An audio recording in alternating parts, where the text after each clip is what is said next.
In this video I'm going to show you how to turn a photograph into a brush for Photoshop. So I'm going to make a brush out of just the face of George Clooney here. I've already set up a selection so I don't have to waste time. So I'm going to go to Select, Load Selection, and load the head selection. I'm going to send it to a new layer. I'm going to press Ctrl J and I'm going to hide the underlying layer here. And I'm going to crop this with the crop tool just to get rid of all this excess here.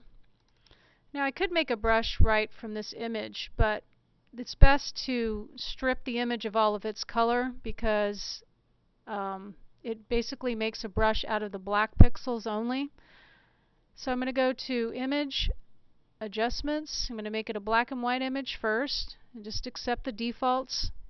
So we have now a black and white image, and to further change it we're going to do another adjustment, Image Adjustments Threshold, and it comes up with a histogram and it's showing you the distribution of the blacks and the whites. So before we did this we had blacks, whites, and grays, so we needed to get rid of the grays.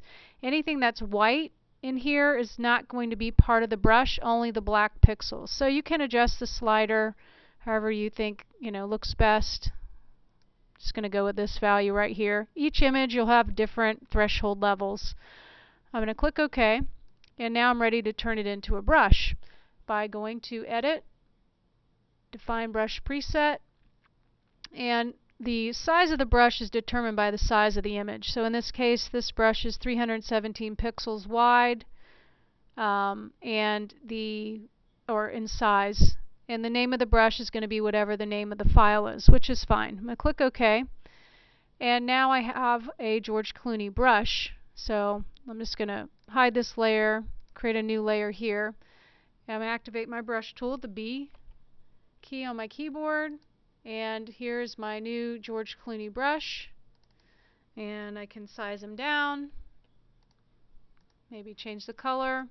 And then from here you can continue to do all of the different adjustments by pressing F5 for the different brush settings for color dynamics, scattering, the spacing of the brush, all of those different things here.